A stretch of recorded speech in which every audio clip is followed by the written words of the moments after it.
하지 아니하도다. 내게서 한 다스리는 자는 자기가 나와서 내 백성 이스라엘의 목자가 되리라 하였습니다. 이에 헤롯이 가만히 박사들을 불러 별이 나타난 때에 자세히 묻고 베들레헴에서 보내며 이르되 가서 아기에 대하여 자세히 알아보고 찾거든 내게 고하여 나도 가서 그에게 경배하게 하라. 박사들이 왕의 말을 듣고 가세 동방에서 보던 그 별이 문득 앞서 인도에서 가다가 아기가 있는 곳 위에 머물러서 있는지라. 그들이 별을 보고 매우 크게 기뻐하더라. 집에 들어가 아기와 그의 어머니가 마리아가 함께 있는 것을 보고 엎드려 아기께 경배하고 보배함을 열어 황금과 유황의 몰약을 애물러 드리니라. 그들은 꿈에 헤롯에게로 돌아가지 말라 지시하심을 받아 다른 길로 고국에 돌아가니라. 아멘. 아이고, 성경 봉독을 요양사분들이 이렇게 한 번씩 해주면 너무 감사하죠. 박수로 우리 한번 하겠습니다. 제가 15년 전에 서울에서 평양을 한번 갔다 온 적이 있습니다. 그때에 비행기를 타고 38선 상공을 날아가는데 굳이 저쪽은 북한이고 이쪽은 남한이라고 소개를 안 해도 눈으로만 봐도 알 수 있는 것이 뭐냐 하면은 북한에는 나무가 없어요. 왜 그러냐 하면은 겨울이 되면은 아직도 석유가 부족하고 석탄이 부족하니까 산에 가서 나무를 가지고 땔감을 쓰니까 나무가 없으니까 민둥산이에요. 근데 남한은 보면은 숲이 울창하거든요. 참 남한은 저렇게 숲이 많구나. 금방 남한이고 북한을 알 수가 있습니다. 그리고 금강산을 가봤는데 금강산에 가면은 소나무들이 많이 있는데요. 소나무 중에 최고로 잘생긴 소나무가 어디에 있느냐 하면은 금강산에 있습니다. 그래서 저 바다에 나는 소나무는 바다 해자를 써가지고 해송이라고 해요. 그리고 소나무 중에 가지가 많은 거는 만지송이라고 해요. 가지가 많다고 만지송. 네. 백두산을 가보니까 백두산의 소나무는 막 아주 우람차고 크기 때문에 클것자를 써가지고 거송이라고 해요. 바다에 나는 소나무는 바다 해자를 써가지고 해송이라고 해요. 근데 금강산에 나는 그 소나무는 워낙 잘생겼다고 민송이라고 해요. 근데 그 소나무가 비록 북한 금강산에 있지만은 가지는 전부 어디로 향하고 있느냐 하면은 남한으로 향하고 있어요. 가지가. 그래 왜 저 가지가 북한에 있으면서 저 김정은이가 있는 평양으로 안 향하고 남한으로 이래 있나 물었더니 가이드가 하는 말이 소나무도 남쪽으로 가고 싶은 모양이지요. 그래. 근데 소나무도 어디를 봐야 잘 자랄 수 있느냐 하면은 햇볕을 봐야 잘 자랄 수 있습니다. 네. 사람도 북향집보다는 남향집이 좋아요. 그래서 남향집에 사는 거는 3대가 좋은 일을 해야지 얻을 수 있는 복이라고 하잖아요. 남향집이 항상 햇볕이 오니까. 그래서 햇볕이 들어야지 나무도 잘 자라고 식물도 잘 크고 짐승도 잘 자라고 사람도 건강하고 좋은 거죠. 그처럼 우리가 살아가는 데는 참 필요한 것이 뭐냐 하면은 하나님이 베풀어 주시는 은혜가 필요합니다. 그래서 가브리엘 천사가 하나님의 명령을 받고 나사렛에 있는 마리아에게 와가지고 너는 하나님의 성령의 잉태로 자, 그러니까 그런 일이 있을 수 있습니까? 첫째로 나같이 비천한 계집종한테 어떻게 그렇게 위대하시고 전능하신 하나님의 아들을 잉태할 수 있겠습니까? 저는 그런 신분도 안 되고, 두 번째로는 저는 남자라고는 손목도 한번 잡아본 적이 없는데 어떻게 제가 임신을 하고 아기를 가질 수 있습니까? 이건 말도 안 되는 소리입니다. 그럴 때에 가브리엘 천사가 마리아에게 했던 말이 뭐냐 하면은, 너는 하나님께 은혜를 입었느니라. 하나님께 은혜를 입었느니라. 은혜라고 하는 것은 뭐냐 하면은, 한여름에 꽃밭에 물을 이래 주는 것은 나무들이 잘 자라잖아요. 그처럼 은혜는 받을 수 없는 자가 받는 게 은혜인데, 오늘 이 이제 성탄절이 25일 다음 주랍니까? 오늘 네 번째 대강절에는 제가 오늘 성경 말씀을 묵상하다가 어떤 성경 말씀을 전해야 할까 할 때 제 마음에 감동으로 주셨던 말씀이 성탄에 베푸시는 하나님의 은혜를 전하여 드리자. 성탄의 은혜를 우리가 사모하고 기대해야 한다. 성탄의 은혜 받기를 원합니다. 성탄의 은혜의 첫 번째가 뭐냐면은 돌보심의 은혜입니다. 지금 예수님이 탄생할 때에 징조가 어디에 나타났느냐 하면은 하늘에 있는 별을 보는 동방 박사들이 알아보는 겁니다. 여러분, 해가 지고 나면 캄캄한 밤에 하늘을 보면은 별이 있습니다. 여러분, 그 별을 보면 저 별이 무슨 뜻인지 알 수 있습니까? 저건 별이고 저거는 밤하늘이야, 이거 말고는 저거는 달이야, 이거는 알지만은 별이 가지고 있는 의미와 상징이 뭔지는 여러분 모릅니다. 그래서 지금까지 뭐 50평생, 70평생, 80평생 별을 봐도 저 별이 도대체 뭔 별인지, 뭐 노래 가운데는 저 별은 나의 별, 저 별은 너의 별, 저 별은 뭐 엄마 별 하지만은 그 별이 뭔 별인지 모르고 노래는 그래 하지만 아무 뜻도 의미도 모릅니다. 근데 바벨론에 있는 이 동방의 박사들은 뭐를 연구하고 뭐를 조사한 사람이냐 하면은 하늘의 별을 연구하는 점성학자들이었어요.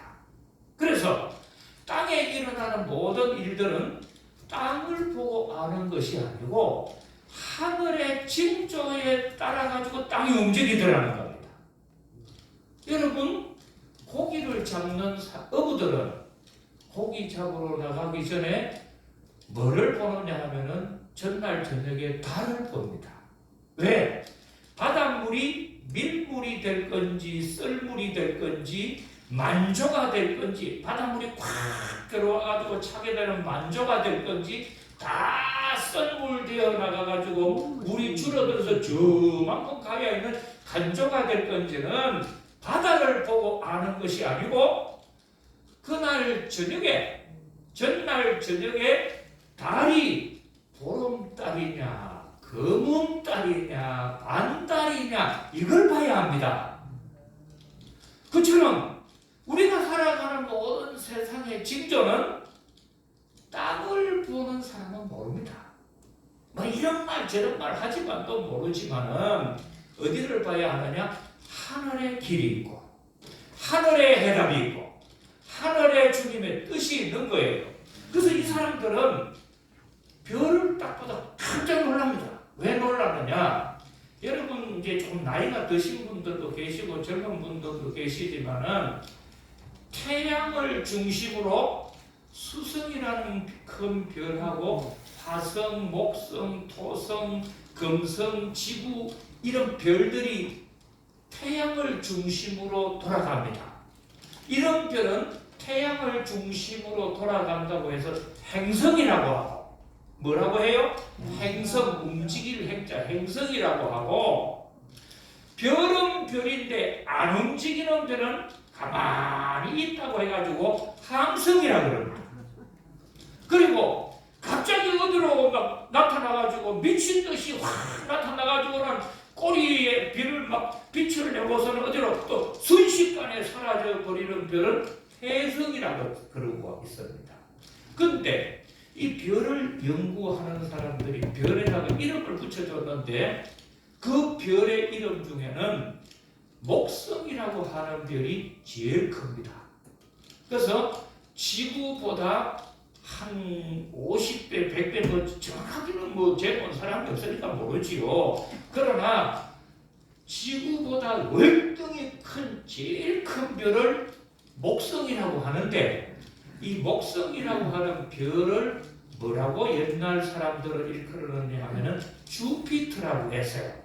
주피터라는 것은 고대 그리스에 나오는 신들 중에 왕을 상징하는 신을 주피터라고 했는데 목성이라고 하는 것은 제일 이 우주에 있는 태양계에서 큰 별이거든요. 태양이 제일 크고 그 다음 큰 것이 목성인데 이 목성을 주피터라고 하는데 주피터의 옆에 있는 별을 토성이라고 해요. 토성인데 이 토성의 이름은 뭐냐면은 세톤이라고 합니다. 세톤이라는 말은 무슨 뜻이 있느냐 하면은 주피터의 아버지를 세톤이라고 해요. 그래서 이것을 토성이라고 하죠.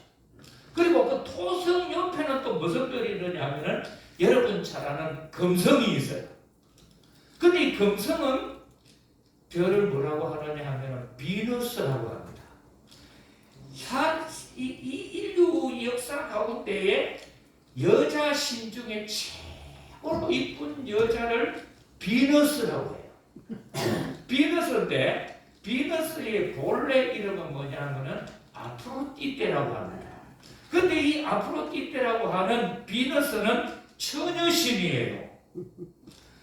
그런데 이 크고 놀라운 별들이 갑자기 하나로 합치는 겁니다. 합친다는 뭐냐면은 이 주피터라고 하는 목성하고 또 이 세톤이라고 하는 아버지가 되는 토성하고 옆에 있는 처녀라고 하는 비너스라고 하는 이 별이 한 자리로 탁 서는 겁니다. 이런 일은 인류 역사에 없는 일이에요. 그러니까 하늘의 별을 연구했던 동방 박사들이 세상에 이럴 수가 있냐?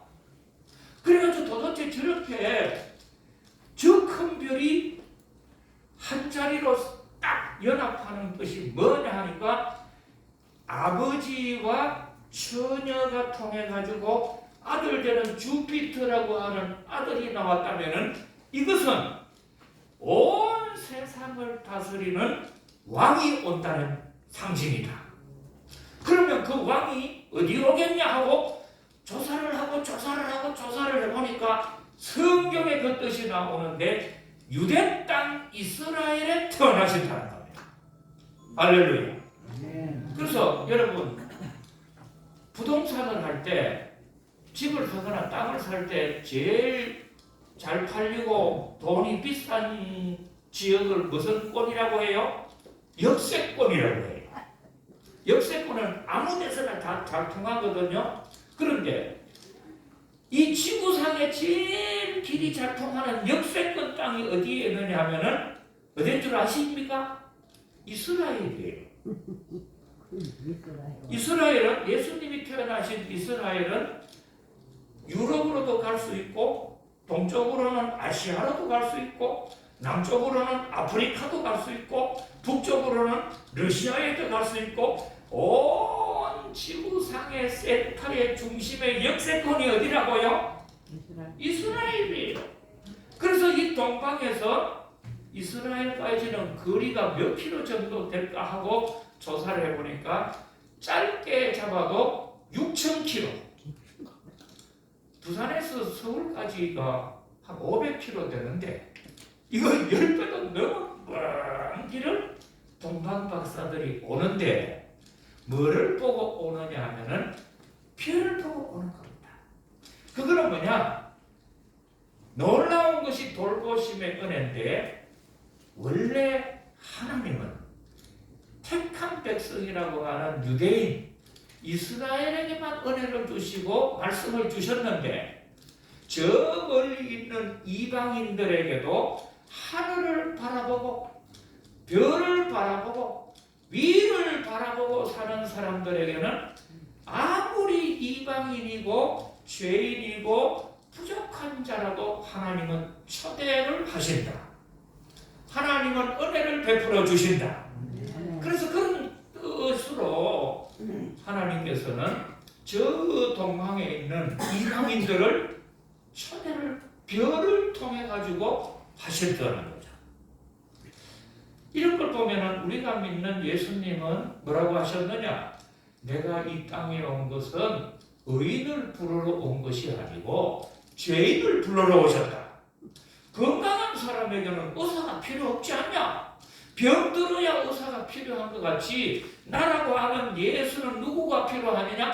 병들고 가난하고 무시당하고 없고 배우지 못하고 가진 것 없고 인물도 없고 늘 이럴 때 나는 그럼 어떻게 사냐 할 때에 예수님 믿으면 살아갈 수 있다. 예수 믿으면 살아갈 수 있다. 너희들에게 기회가 준다. 할렐루야. 저는 어제 하고 오늘 상당히 기분이 좋았습니다. 왜 기분이 좋았냐 하면은 미국 뉴스 가운데에 이틀 전이 되는 오늘이 19일이잖아요. 12월 17일 날 미국에서 무슨 일이 일어났느냐 하면은 커네티컷주에서 미국 미스 아메리카 100회 경연대회가 있었어요. 그렇게 아주 의미가 깊죠. 100회째 미국의 최고 잘생긴 여자를 뽑는 미스 아메리카, 미스 미국을 선발하는 대회가 있었어요. 그래서 이제 저는 그 대회에 누가 뽑힐까? 실제로 그 백인 여자들 잘생겼어요. 물론 여기 있는 분보다는 못생긴 것 같지만은 미국 여자들 진짜 키도 크고요, 막 코도 잘생기고 눈도 막 잘생기고 막 그래요. 그래서 미국 여자들이 미국 최고 여자를 뽑으니까 그런데 여기에서 누가 당선이 되었느냐? 1차 예비심사, 2차, 3차 가지고 마지막 최종 합격자 발표를 하는데 한국 사람이 선발됐다. 와! 미국에서 100회째 이게 이틀 전에 있었어. 이름이 뭐냐 하면은 에마 브루힐스라고 하는 미국 나이로 19살, 한국 나이로 20살, 한국계 3세예요. 이 사람은 누구냐 하면은 알래스카라고 하는 미국 북쪽에 가면은 앵카라지라고 하는 도시가 있어요. 한인들이 많이 살아요. 그 한인의 회장이 누구냐 하면은 그 직전에 김부열 씨라는 분이 회장을 하셨는데, 한인의 회장을 하셨는데 올해 나이가 87살이에요. 87살인데 이분의 소녀딸이에요.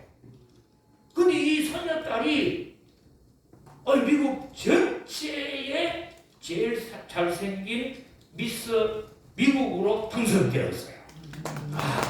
감사합니다. 그래, 그전에는 우리 한국 사람은 못생겼다 해가지고 못생긴 한국 사람들은 미국 사람보다 코가 낮으니까 한국 사람들로 이런다니까. 코도 낮고 눈도 째졌다 이렇게 놀려요.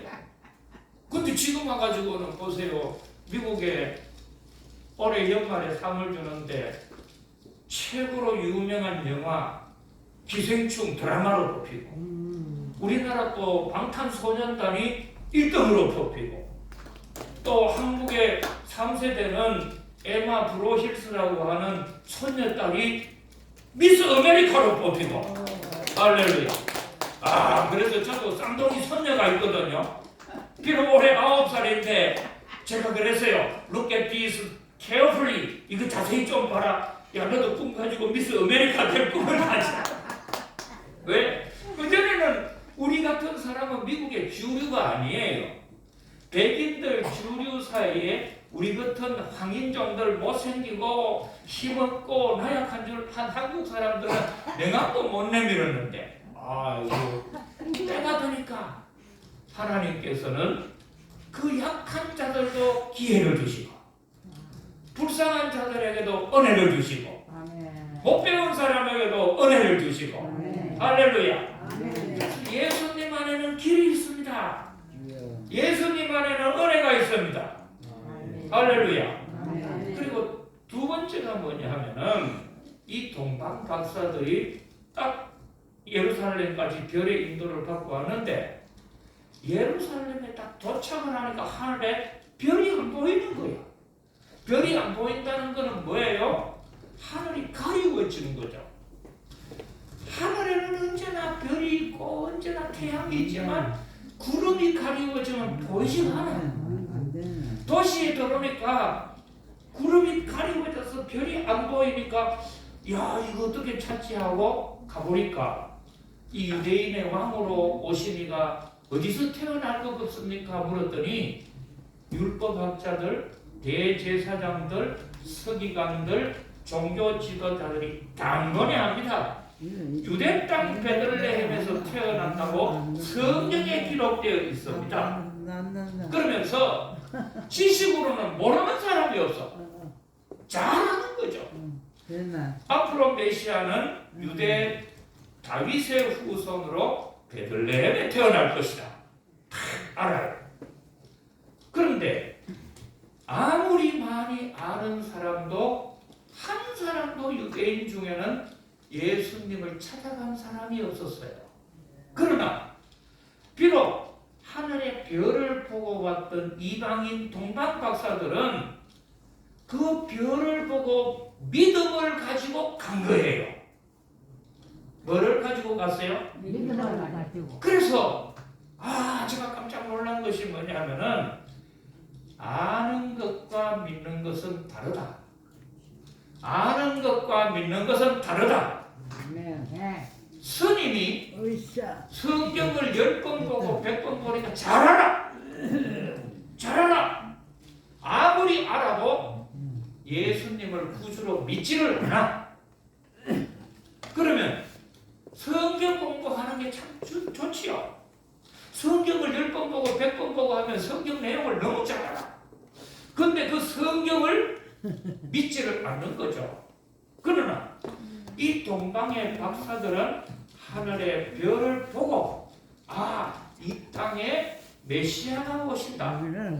이 땅에 죄인을 구원해 주실 구세주가 오신다. 이거를 믿고 출발을 한 거예요. 할렐루야. 그래서 이 성탄절의 은혜는 어떤 사람에게 주시느냐 하면은 믿는 자에게 주신다는 겁니다. 믿는 자에게 주신다는 겁니다. 그래서 이 믿음이라고 하는 것은 나에게 태다시 하늘같이 하나님이 전능하신 신이시고 예수를 믿어야 내가 살 길이 있구나. 예수를 믿어야 길이 열리는구나. 예수를 믿어야 구원을 받는구나. 예수를 믿어야 천국 가는구나. 예수를 믿어야 지옥 가지 않는구나. 이 예수를 믿는 것이 중요하다 이 말이에요. 그러므로 성탄절에는 우리들 마음에 예수님이 누구냐 아는 것보다 예수님을 믿는 은혜가 임하기를 원합니다. 마지막 세 번째로는 딱 가가지고 보니까 헤롯 왕이 그래 만약에 그 아기 예수를 만나면은 찾아서 만나면 꼭 왕궁에 돌아와가지고 나한테도 기뜸을 해다고 그러면 나도 가가지고 그에게 경배를 하겠다는 겁니다. 근데 이때의 헤롯이라고 하는 왕은 얼마나 권력에 욕심이 많은 사람인지 아들 가운데에 친아들 중에 조금만 눈치가 이상하고 아버지 왕의 자리를 탐내는 것 같은 그런 빛깔만 보이도 스스럼없이 죽여버렸어. 헤롯 왕은 자기 왕의 욕심을 가지고 자식 다 죽이고 누구까지 죽인 줄 알아요? 부인까지도 죽여버렸어. 부인 자기를 장모 다 죽여버렸어. 딸도 죽여버렸어. 사정없는 사람. 이렇게 무서운 사람인데 정말 이 나라의 왕으로 오셨다는 예수님께 경배하러 가겠느냐? 아니에요. 그거는 전부 거짓말이고, 그걸 알면은 자기가 가서 그 아이를, 2살 밑에 아이를 다 죽여버리는 욕심이 계획이 있었어요. 그때 이 동방 박사들이 잠을 자는데 꿈에 하나님께서 천사를 보내셔가지고 헤로데게로 돌아가지 말고 다른 길로 돌아가라. 다른 길로 돌아가라. 하나님이 보내시는 다른 길을 예비해 주시는 겁니다. 할렐루야. 그래서 석탄에 크게 주시는 은혜가 뭐냐면은 예수님을 내가 믿고 그분에게 경배하러 온다는 마음을 가지면은 하나님은 인도하시는 은혜를 베푸십니다. 지금 이 동방 박사들은 뭐 하러 왔느냐 하면은 경배하러 왔다고 했어요. 뭐 하러 왔어요? 경배하는 것 같고 예배하는 것하고 숭배하는 것하고 내용이 다릅니다. 자, 예배라고 하는 말은 헬라어로 보면은 프로스퀴네오라고 해요. 프로스라는 말은 앞으로 나아가서 엎드린다는 뜻이에요. 퀴네오 하는 게. 예배는 내가 주님 앞에 정중히 나가서, 집에서 교회로 나가서, 또 내 방에 있다가 예배 자리로 나와서 정중하게 예의를 지키고 주님 앞에 제사를 드리는 것을 예배라고 해요. 그런데 경배라고 하는 것은 스보마이라고 하는 단어가 다릅니다. 이 단어는 뭐냐면은 내 인생의 모든 존재와 모든 것들을 주님에게 드립니다. 내 삶의 목적은 주님이십니다. 나는 이 땅을 왜 살아가야 하느냐? 내 안은 이 생명, 내 안에 가장 귀중한 생명도 주님을 위해서는 이제 드릴 수 있습니다 하고 나아가는 행위를 뭐라고 하느냐? 경배라고 했어요. 지금 이 사람들은 예배자로 온 게 아니었어요. 뭐하러 왔다고 하느냐? 아기 예수께 경배하러 왔노라. 경배하러 왔노라. 이 말은 예수님을 위해서 내가 한번 찾아뵙고 그분을 위해서라면 내 목숨도 내 삶도 다 드릴 수 있는 상태로 자기 재산 팔고 자기 인생을 걸고 예수님을 찾아가서 만날 때에 인도하시고 그의 앞길을 책임져 주시는 하나님, 이런 은혜가 있기를 축복합니다. 이스라엘의 동화 가운데 이런 동화가 있어요. 하나님이 에덴 동산을 창설하시고 생일을 맞으셨어. 하나님 생일을. 그랬더니 에덴 동산에 있는 짐승들이 생일 선물을 이제 가지고 온 거야. 닭은 굵고 싱싱한 뭘 가지고 오겠어요? 계란을 가지고 왔다. 또 젖소는 엉글 해가지고는 우유를, 신선한 우유를 한 바게트 가지고 왔어. 그런 나름대로는 이제 선물을 다 가지고 왔는데 토끼는 맨손으로 탈랑탈랑 온 거야. 저거는 하나님한테 구정 들을 거야. 오늘이 어떤 날인데 맨손으로 덜덜덜덜 오노. 참 제가 눈치 없다 이랬어요. 그래서 이제 선물을 내내 갖다 드리는데 토끼 차이가 딱 들었어요. 그랬더니 토끼가 나와가지고 하는 말이, 하나님 은혜로 이 좋은 에덴 동산에 살게 됨을 감사하고 이렇게 좋은 날에는 좋은 음식도 필요한데 고기 중에는 토끼 고기가 참 맛있습니다. 그러니까 오늘부터는 좋은 날 저를 보면 구워 드십시오. 그러면서 하나님 앞에 자기 몸을 드린다는 거예요. 아이고, 그러니까 하나님이 막 얼마나 감동이 되셨는지. 젖소는 우유밖에 안 가지고 오고 닭이라고는 계란을 가지고 왔는데 토끼는 뭐를 드려? 내 몸을 드리려고 하니까 얼마나 하나님께서 감동을 받으셨는지. 이야, 너 같은 참 토끼가 없다. 너는 이 땅에 살 수 만큼 그런 그것이 안 되니까 달나라에가 살아라. 달나라에가 살아라. 그래서 토끼가 달나라에가 산대. 그 노래 중에도 개수나무 이거 뭐 토끼가 있고 그랬잖아. 경배라고 하는 거는 뭐냐면은 내 삶과 내 모든 존재의 의미가 누구에게 있느냐? 예수님께 있습니다. 이렇게 하며 드리는 것을 경배라고 합니다. 그러면 주님은 여러분의 삶을 책임져 주시고 악한 길에 빠지지 않도록 인도해 주시고 어려울 때 도와주시고 함께하는 은혜가 임하실 줄로 믿습니다.